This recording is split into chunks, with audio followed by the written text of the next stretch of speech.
కావాలి. అసలు ప్రాజెక్టు గురించే తెలియని ముఖ్యమంత్రి ఏం చేయగలరు? కృష్ణాటిరా ప్రాజెక్టులు అంటేనే అవగాహన లేదు, ప్రాజెక్టుల పట్ల చిత్తశుద్ధి లేదు, ఆ ప్రాజెక్టుల ద్వారా రైతాంగాన్ని కాపాడాలనేటువంటి ఆలోచన లేనటువంటి గత ప్రభుత్వ పాలన, గత ముఖ్యమంత్రి జగన్ రెడ్డి. ఫస్ట్ ఫేజ్ కాకుండా సెకండ్ ఫేజ్ రిజర్వాయర్లు కడితే ఈ మొదటి ఫేజ్లో రావాల్సిన నీళ్లు ఎక్కడికి రావాలి, ఎవరికి ఇవ్వాలి? కనీసం అవగాహన లేనటువంటి పరిపాలన చేశారు. ఇవాళ మన ముఖ్యమంత్రి గారు వచ్చారు, మేమందరం ఉన్నాం అక్కడ ఆయన పక్కనే. నేరుగా వచ్చారు, డయాగ్రామ్ చూశారు. అవి high level canal first pump house కాడ సమస్యల్లోనే ఉంది, పనులు ఆగిపోయినాయి సార్, మీరు ఒకసారి చూడండి అని అంటే డయాగ్రామ్ చూశారు ఆయన. 63% మీరు పూర్తి చేశామన్నారు, ఫేజ్ 1లో ఏమేం చేశారని అడిగాడు. ఇంజనీర్లు చెప్పారు 7 పంప్ హౌసులు పూర్తి చేశాం సార్, దానికి 63% అయిందన్నారు. ఎన్ని ఎకరాలకు నీళ్లు ఇచ్చారు అన్నారు. 1 ఎకరాకు కూడా ఇవ్వలేదండి అన్నారు. ఎందుకు ఇవ్వలేదంటే మొదటి రిజర్వాయర్ పడమటి నాయుడుపల్లి, అది మేము పూర్తి చేయలే. రెండవ రిజర్వాయర్ పొంగూరు, అది కూడా మేము చేయలేదు. ఇవి రెండింటికి రాందే మేము పొలానికి నీళ్లు ఇవ్వలేము, దీనికి ఎంత ఖర్చు అవుతుంది అని అడిగారు. కొంచెం ఇంచుమించుగా వర్కులకైతే దాదాపుగా 100 కోట్ల రూపాయల పైన అవుతుంది, ల్యాండ్ అక్విజిషన్కి మరొక 100 చిల్లర కోట్లు అవుతుంది అని అంటే మిగతా రిజర్వాయర్ల పని ముందు కాదు చేయాల్సింది. మొదటి 2 రిజర్వాయర్లు పూర్తి చేస్తే ఎన్ని వందల ఎకరాలకి నీళ్లు ఇస్తారు మీరు చెప్పండి అని.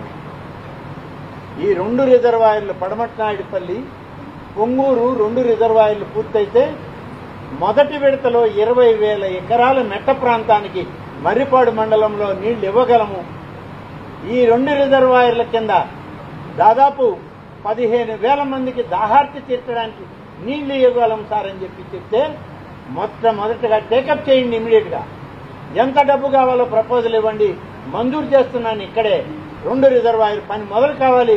రేపు సీజన్, నెక్స్ట్ సీజన్ కంతా రిజర్వాయర్లు పూర్తి చేసి సోమశిల జలాలు తీసుకొచ్చి రైతులకు నీళ్లు ఇవ్వండి అని చెప్పినటువంటి ఆలోచన పరుడైన ముఖ్యమంత్రి ఇవాళ చంద్రబాబు నాయుడుగా ఈ రాష్ట్రానికి కలిగడం అనేదే మా అదృష్టం అని చెప్పి నేను మనవి చేస్తున్నాను.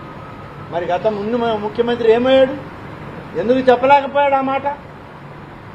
కాబట్టి ఈరోజు చంద్రబాబు నాయుడు గారిని ఒక విజన్ ఉన్న ముఖ్యమంత్రిగా ప్రజలు కొనియాడుతూ ఉన్నారు. ఇవాళ ప్రతిపక్షాలు ఏమైనా మాట్లాడచ్చు, జగన్మోహన్ రెడ్డి అవగాహన లేనటువంటి తన పాలనలో అన్ని నష్టాలు చేసి వెళ్ళిపోయాడు. ఇవాళ నష్టాన్ని పూడ్చుకుంటూ భవిష్యత్తుకు బాటలు వేసుకునే ప్రభుత్వం మాది. ఇది నిన్న సోమశిలలోనే తేలిపోయింది. 3 సంవత్సరాలు నువ్వు నిర్లక్ష్యం చేస్తే నిన్న 5 నిమిషాలు దీని అవసరాన్ని గుర్తించి సోమశిలని కాపాడండి అని చెప్పిన ముఖ్యమంత్రి ఇవాళ చంద్రబాబు నాయుడు. రైతాంగానికి నీళ్లు ఇవ్వండి అని చెప్పినటువంటి ముఖ్యమంత్రి హై లెవెల్ కెనాల్లో ఎంతవరకు మొదట్లో ఇవ్వగలమంటే 2 రిజర్వాయర్లు పూర్తి చేయడానికి దాదాపుగా 250 కోట్లు ఖర్చు అవుతుందంటే మొత్తం పెట్టి చేయండి, నేను డబ్బు విడుదల చేస్తానని చెప్పిన ముఖ్యమంత్రి. కాబట్టి రైతాంగానికి కోసం శ్రమపడి తన ఆలోచనని ఈ జిల్లా రైతాంగం కొరకు ముందుకు నడిపిస్తున్నటువంటి ముఖ్యమంత్రిగా చరిత్రలో చంద్రబాబు నాయుడు గారు నిలిచిపోతారని చెప్పడానికి ఇంతకన్నా పెద్ద ఉదాహరణ లేదు. మేమన్నీ చూసుకొని ఆ యొక్క సోమశిల చర్చా వేదికకు వచ్చాం. చర్చా వేదికలో నేను కూడా అనుకున్నాను, ముఖ్యమంత్రి గారు నన్ను మాట్లాడమంటారు, నేను స్థానిక శాసనసభ్యుడిని, ఈ ప్రాజెక్టుకి సంబంధించి ఆయన చూసిన పనులు చెప్పి అవి మంజూరు చేయించుకుంటే చాలు, ఆయన ఒక సర్ప్రైజ్ విజిట్లో వచ్చాడు, ఎక్కువ మనం చెప్పినా కూడా ఆయన ఇబ్బంది పెట్టిన వాళ్ళం అవుతామని నేను ఏవైతే ఆయన పిన్ పాయింట్ చేసి విజిట్ చేశాడో వాటిని పూర్తి చేసి నిధులు ఇవ్వండి సార్, ఇవి పూర్తి చేసుకుందాం ఈ సంవత్సరానికి, ఈ జిల్లా రైతాంగానికి, మా ప్రాంత రైతాంగానికి మేలు జరగద్దని నేనంటే ఆయన ఒక అడుగు ముందుకేశాడు. నేను కూడా ఊహించలా, ప్రజల నుంచి సలహాలు అడిగాడు. ఎప్పుడైనా ఒక ముఖ్యమంత్రి ప్రజలను సలహాలు అడిగి మీ సలహాలతో నా పరిపాలన సాగుతుంది. సుపరిపాలనకి ఒక కొత్త భాష్యం